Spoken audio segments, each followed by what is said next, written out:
Greetings everybody, this is going to be my last video before I head on out to Porkfest. I hope I get to meet some of you there. Um, Usually every time I go I get to meet a few new subscribers, and I hope this year's no different. It's always interesting to meet people for the first time that you've known remotely for a while, and so Porkfest is a wonderful opportunity for that. I don't know if I'll record any videos. I'll bring some camera equipment, but right now I don't have any positive plans to actually do that. I usually just try and relax and take it all in, but I'll be prepared in case the opportunity arises. So in this I wanted to talk about pretty common argument that I see. I'd say it's mostly a fallacy. I saw it on Reddit a couple times, and I found myself going over in my head all the things I wanted to say and realizing before I even put my hands on the keyboard that it would be a very long response, and I am just, at this point, I think I've learned not to type long responses in venues that you know people aren't going to see the text for very long. Some people will read the text in Reddit, and it's possible you could have a comment that will be read by a lot of people, but that is unlikely most of the time. And so when I find myself thinking in those terms, I pretty much decide this is something I should do a video about. And then my desire was confirmed when I watched the David Friedman-Jan Helfrich debate, which I think demonstrated this fallacy once again. This is, of course, being the fallacy of saying that government is responsible for our society today, for the good things that we have in our lives. This is a function of government. We've had government for all these thousands of years, and it's to be considered the cause of whatever degree of prosperity you want to say that we have. And this is a really common retort. It's a form of a conservative bias when you get right down to it, and it was very severe in the case of Jan Helfrich. And now that debate is interesting. If you're like me and you've been watching Jan Helfrich for a long time, and I have, I think he's one of the very first people I ever subscribed to on YouTube, probably going back to 2006, 2007, maybe even 2005, although I don't think I had an account before then. And I really always appreciated his gotcha journalism when it came to politicians. And it was interesting because whenever he would argue with them, he would use this Socratic method, but he would almost always, in fact, I can't recall of him using a different line. He would always use deontological arguments. He would say, well, if you don't have the right to do something, can you vote to give that right to somebody else? Or if it's wrong to steal, why are taxes okay? Or if it's wrong to, attack another country, or what is the principle behind going to war? All these sorts of things. And I don't know how he manages to interview all the people that he has, but when he's done it, he's handled himself very well, and I'd especially recommend his interviews with Nancy Pelosi, Joe Biden, a couple other Congress people. He's done a really good job, but it's interesting how he always is making deontological arguments, and then whenever he does an anarchy debate, he always brings up consequentialist arguments and completely ignores deontological ones. Now, I'm one of those people who have problems with morality. I'm not going to say it's completely gone or it's worthless or it can't possibly exist. Just that I don't feel like there's enough certainty in it that I feel comfortable predicating everything I say on it. I'll use it, but only in conjunction of other arguments as well. It's interesting, and I think people should read and learn more about it. I think I should read and learn more about it, but I don't think that it carries the weight that, say, Jan Helfrich uses it whenever he's using it with a politician.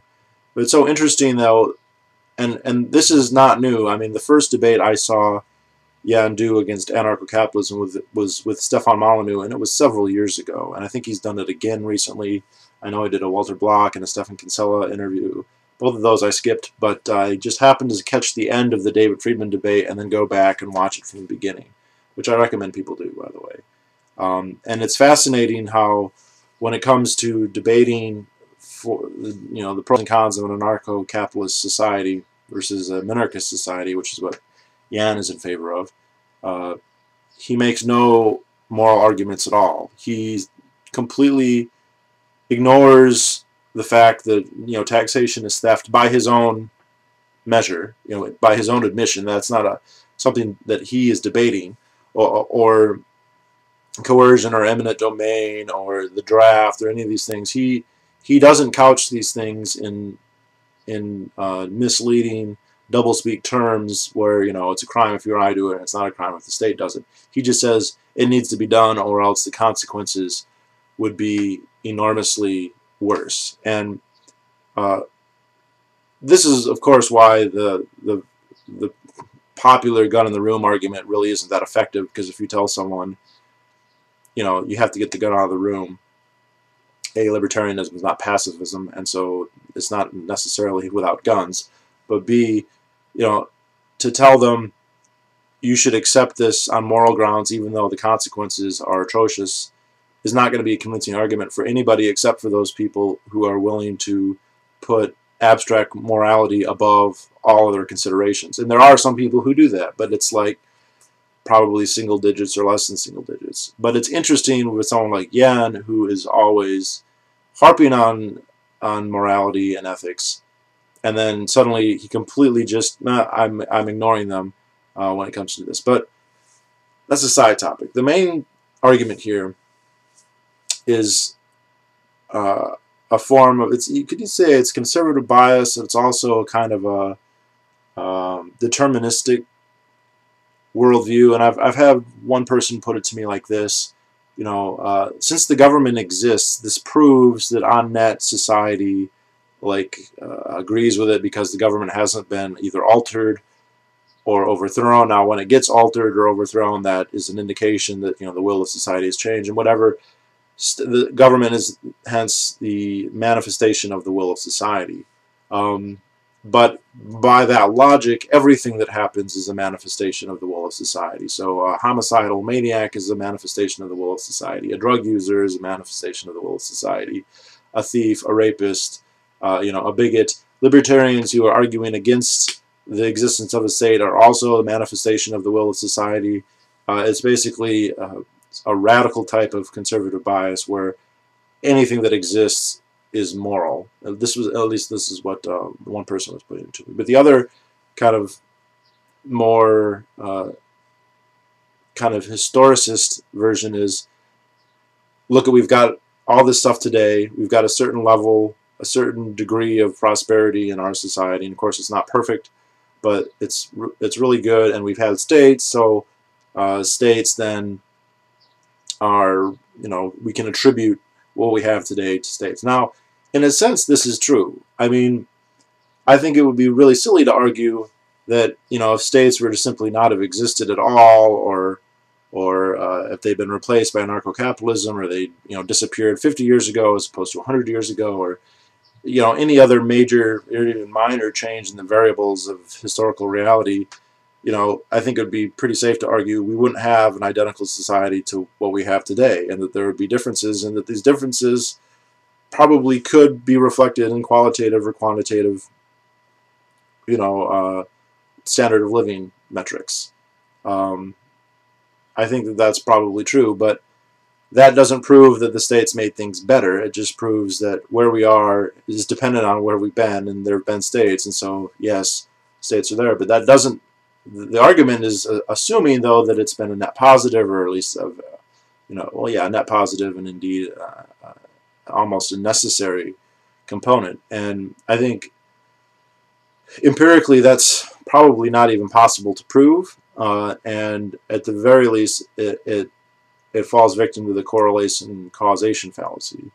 For some reason that's considered really credible when someone says we've had states for 6,000 years, and when Yan says that, it is misleading, because most of human society has not had states for 6,000 years. Like Mesopotamia has, the Nile River has, parts of the Yangtze River Valley have, the Indus, well, maybe not. There's, we don't know so much about the Harappan society yet that we can put dates on their state formation that far back. Oh, in fact, a lot of people allege that they didn't have states. I think this is still too early to tell in that particular case. but we're talking about like the United States. The majority of Americans and the majority of our political zeitgeist comes from the Northern European plain, be it from the UK, from Germany, from the Netherlands, from the Scandinavian countries, from that area, from Ireland. States haven't been around for 6,000 years in those places.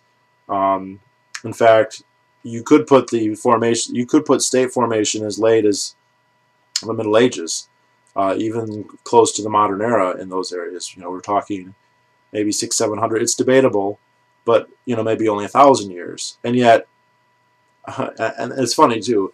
Like if state formation was what caused prosperity, then the most prosperous places in the world today should be Egypt.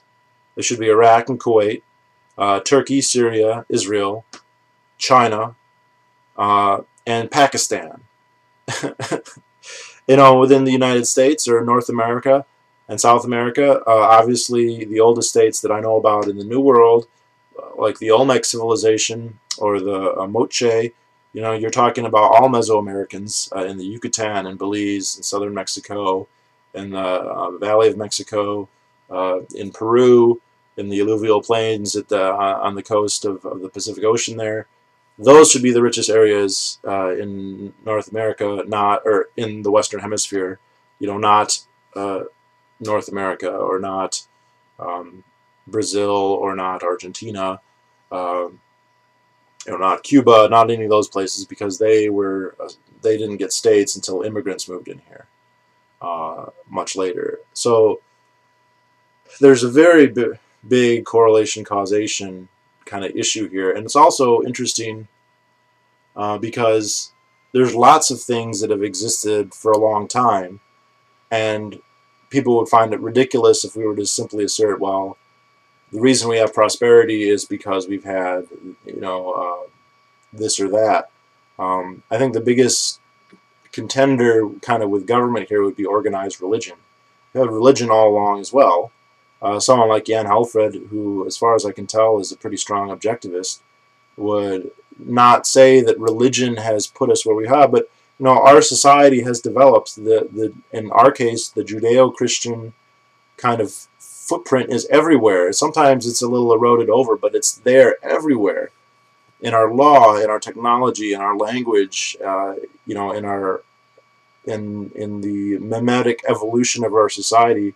And not even just the Judeo-Christian, but even the pre-Judeo-Christian, the pagan, and even the Semitic religions, and all this stuff, it still affects who we are today. And yet I don't know very many people outside the religious right who are going to claim that our prosperity is not only been contributed to, but is entirely dependent on the existence of these organized religions. And it doesn't make a lot of sense, because these religions have changed a lot.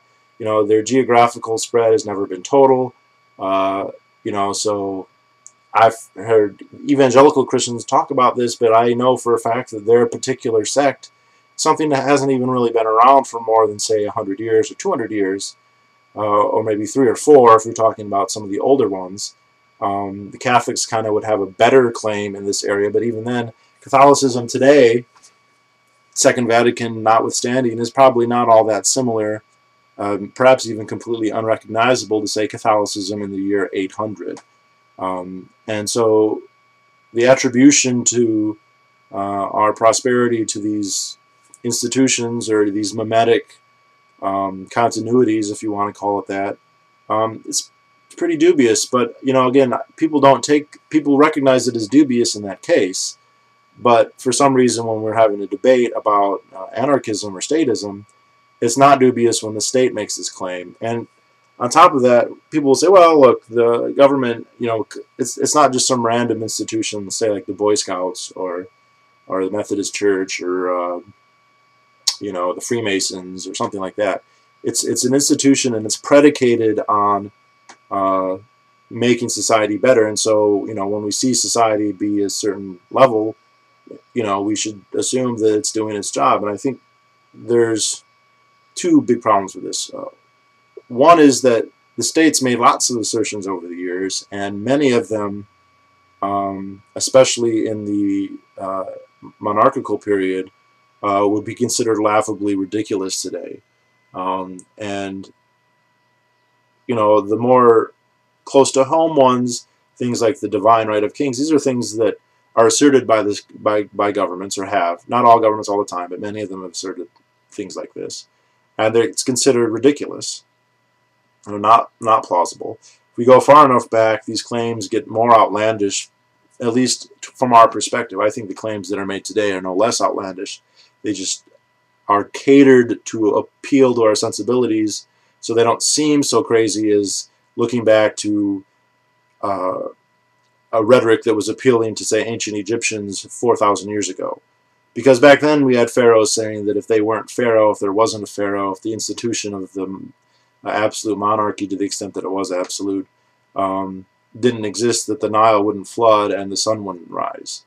We know that that's completely bullshit, but that was not the only, but one of the rhetorical claims of to why we need a king. And many, many dynasties predicate their rule on this. You can look at China, this is definitely true, where the emperors claimed a mandate of heaven, that they had a divine right to rule, that now they had an idea of reciprocity, and like they had obligations, but then they also had rights. And people today would look at this and say this is ridiculous, it's completely false, and yet this is an assertion of the state.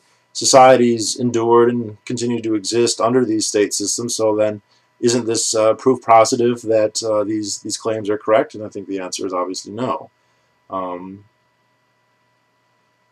So there's that. What was the other one? I don't remember. Oh, the other one is it assumes that when states make claims, that when politicians and governments and monarchs and oligarchs, when they make claims as to why their rule is legitimate and why we must submit to them to the degree that we do, that's the actual reason that they're doing it. And again, the more arcane examples I think are more illustrative, but not actually any more relevant or any less irrelevant. The pharaohs of Egypt, I think it's reasonable to suspect that some of them probably realized that the sun indeed would rise whether or not they were the pharaoh or not.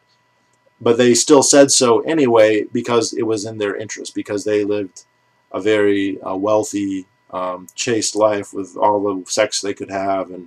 And yeah, I mean, they had certain stresses that normal people wouldn't, but by and large, they win the genetic lottery. They get their resources taken care of. And not just the guys at the top, but the guys well up in the bureaucracy. States don't just serve the titular heads. Anybody who can get in on the rhetorical eddy, on the parasitic backwater that is a government, has easier access to resources, is insulated from the negative externalities of their own actions, not totally, but more than they would be otherwise, and it's just a very good gig to get on. Now, there's always a limit to how many people can be in there, and there's still risks, especially at the top, actually, because the potential rewards are so high at the top that, and I don't just mean like in terms of physical rewards, in terms of how much money or sex you can have, but just the evolutionary niche, the status that confers. We're born to crave things like status, and you can't have more status than being the head of a state. And so competition is such that actually there's a high degree of mortality involved in being the head of a state. At least there used to be. People have noticed this and have tried to kind of study it, and it's just very difficult because how long does someone have to be a king? It's not easy. If we go way back, it's not always clear how these people died, if it was foul play or not. But yeah, I think the ignoring the fact that these people could be making these claims for their own self-interest and not because they think their institution is the best thing for society or necessary for society, I think it's a naive kind of assumption to make, especially for somebody like Jan, who otherwise is aware of the potential for politicians to lie for their self-interest, and it's just mind-boggling to me that they only think that that goes to a certain point, but then at a really fundamental level, it's not a lie, that it's actually true. And I just think that's, I don't know how to explain that actually. Like it seems like a combination of conservative bias, cognitive dissonance. There's I think Humer is onto something when he points out the Stockholm syndrome, where people don't want to admit that they are paying taxes and being obedient to the state because they fear reprisal. Because that does not stroke their ego very well. You don't want to tell yourself, I'm just going along with this because if I don't, the tax man will come and get me. You want to tell yourself that I'm a brave, strong person, and I'm not actually submitting out of fear. I'm submitting out of a moral duty, that this is actually a good thing, that I'm actually a good person by doing this. I think that's an element. I wouldn't necessarily say that's everything. I think that's just part of it. And we also have to bear in mind there's so much ideological prepping to reach that conclusion. It's so easy, and the state confers on itself so much authority that no matter how ridiculous what it says is, and it is much of the time, it's cloaked in an air of legitimacy that no amount of logic can really overcome, or not easily anyway. But I think that the argument that states are responsible for our degree of society is very, very dubious. For some of the basic things that people think require a state, like law and defense, this is empirically false. If we want to make an argument about hypothetically in our today's society, we don't have empirical things to kind of test that against. But if we just want to look at societies generally, Jan was correct when he says there's been 99% of human existence has been without states, and yet for what we have, where we have information, and we don't have information about most of that, appears to be law. And there's some debate within legal scholarship about what exactly is law. But if we're talking about enforceable rules on conduct within the society, that interpersonal arbitration, that sort of thing, you don't need a state for that. Now, there are people who simply argue syllogistically that unless the government's doing it, it's not law. But I think that's kind of using circular definition. It's completely skirting the debate by just saying, well, it doesn't matter if a non-state legal system is able to function. If it's not a state, then we're just not going to call it a legal system. We're going to just call it something derisive. But pretty much all, and this is not just true for law, this is true for private property, this is true for commerce, it's true for all kinds of things. So, the assertion that it's necessary, at least in the abstract, is false.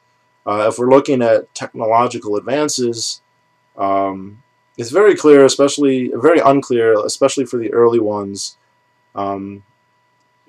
what came first. I think it's very hard to claim that states kind of started, that first there were states and then all this technology came about. There's a lot of misconceptions about the growth of urban civilization. Sedentism, for instance, predates agriculture as far as we can tell now. That's kind of the new view on things. That we have urban settlements, large towns, and even what you could call cities. And the earliest ones that we have don't appear to have states. They don't have temples. They don't have a hierarchy that would suggest any kind of elite institution above society. And the anthropologists who look at these earliest sites, like Çatalhöyük and Göbekli Tepe, and some of the others, Göbekli Tepe in Turkey, or Jericho, they don't find evidence of states until the Uruk period, which is halfway between the start of urbanization and today, or almost. And even then, we're only finding states in a couple little spots. Now, this isn't to say they didn't exist earlier, but then the evidence for them is much scanter or non-existent. But things like writing, the wheel, obviously commerce, metallurgy, all these things, stone architecture, fishing, the creation of marine navigation, of irrigation, certainly of agriculture, animal husbandry, all these things, we find evidence of them earlier than we find any evidence of states. Now, we could say hypothetically, maybe there were states there and we just have not found any evidence of them. But I think that's sort of a stretch in terms of an argument. Just say, well, they were there, I'm going to assert that, even though it's counterfactual at this point. This may change. There's still a lot of excavation that has to happen. And, the farther back we go, the blurrier it is. Which is actually another point. Because even in our current society right now, it is extremely debatable to argue, to what degree is our prosperity either caused by or inhibited by government. From a libertarian perspective, if we were to say, let's just say hypothetically, the government disappeared tomorrow, and there wasn't some kind of huge calamity accompanying that. Can we say with any degree of certainty what would change in terms of the standard of living? I'm very satisfied that it would go up, but I can't say by how much and how fast. Which means I can't really say where would we be or where would we not be, if the states hadn't been here, say 100 years, 200 years, or all along. And neither can the statists, and yet they're quite certain that we would end up like Somalia, as they always say. Yeah, Jan was saying Iceland didn't give us anything, and it's like the contemporary societies of Europe didn't give us anything either from that same period. I think though it's very, when you look at the resource misallocation, to just assume that when the government is corralling resources that these are some kind of optimal use is really, really dubious. And again, Egypt's just an archetypal example, but hardly an isolated one, the pyramids. I don't see how anybody could argue that building these gigantic stone monoliths that required millions and millions of labor hours in a time period of what would be, relatively speaking, absolute grinding poverty, just as a tomb for a pharaoh. I mean, it's not like these things were battlements that kept out barbarians, or silos that stored grain, or canals, or any kind of infrastructure, whatever. They are just tombs to the megalomania of a few rulers. And I don't know how anybody can argue that the resources that were diverted to go to that task was the ideal use of those resources, as if the people who created those blocks and whose labor was used to place them and set them and to carve them and to prep them and to transport them, that their labor couldn't have been used in some better way. And that's just one example. We could, and for every blatant example, say like the palace at Versailles or the White House or things like that, there's lots of other examples that aren't as blatant, but they're still valid. So even infrastructure projects that are dubious in their value, people like to talk about the Grand Canal in China. The main purpose of the Grand Canal was to transport grain from the south to the north for tax purposes. That's why the government. Now, did other commerce happen on that? Absolutely. But the main purpose was to facilitate a wealth transfer to the central government, and then used it in the administration of the state. And it's not an easy thing to just say, yeah, that was the best use of all that millions of labor hours and who knows how many lives and deaths and maimings and all that. If instead that had gone into the individually assessed desires of each person, we would have seen improvements to housing, improvements to sanitation, improvements to agricultural, improvements to commerce, And you just multiply that over the how many decades it took to build these items and then to maintain them, and it's very difficult not to think that we would be in a much better position than we are then, or at the very least that we're not in a worse position, which is kind of the argument, that we'd be in a worse position if it hadn't been for these state interventions into society, these major interventions into society. And if we look at, say, the most recent revolution, the Industrial Revolution, it's fascinating because this is something that we have enormous historical records about. We're talking about an event that happened only 200 years ago. In the most literate, most well-documented societies in the world at the time, in the United States and the UK, first in the UK and then the United States, France, the Low Countries, Northern Germany, areas that are not lost to the haze of history. Now, of course, there's some details that are gone, but an enormous amount of data, more data than a single person can even go through, is there. And yet, if you were to ask what caused the Industrial Revolution, there is not, I repeat, is not a definitive answer. Now, there are some necessary but insufficient things that we can say, like there needs to be a certain degree of market freedom, otherwise apparently it's not possible. Something that communism, to its credit, has proven repeatedly, that you have to have a certain degree, but it doesn't have to be all the way, obviously. You don't have to have anarcho-capitalism for this to happen. And it's not a sufficient argument either, because relatively speaking, either de facto or de jure, free markets have existed many times in the past. And the Industrial Revolution pretty much only happened the one time. Or you want to say, well, in the UK and in the US, and you want to count those all individually, fine. Then the 3 or 4 times all in a cluster. But it's very hard to make the argument that the Industrial Revolution was the result of some kind of government initiative.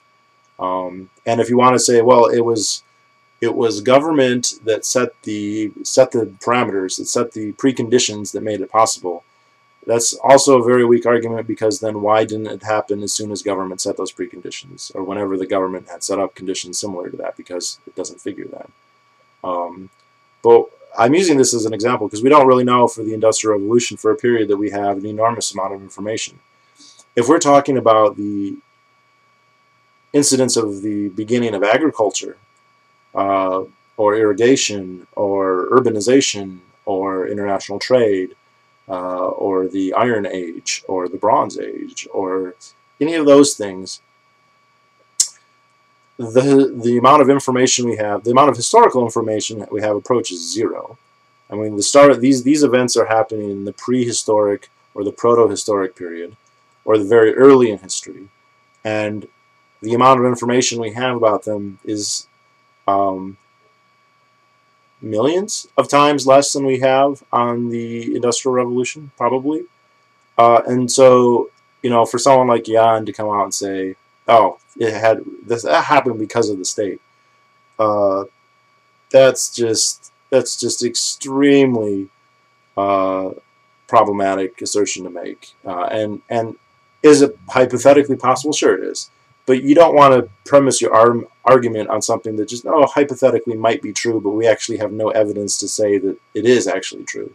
And yet, Jan and many others, I'm picking on him, but this is true of so many people who make this argument, just assert this. And it's because they kind of have a mythological, their idea of history is a mythological one. They have a narrative that they essentially create themselves to a large degree. Whatever political leanings they have, they look back at the history of the world and just interpret it to be a verification of that version, and the details that speak otherwise or don't actually speak would be more accurate to even say they don't really speak one way or the other. Just kind of gets glossed over. So yeah, this is an extremely unconvincing argument. It's extremely shaky. It's the basic fallacy, the causation correlation problem. I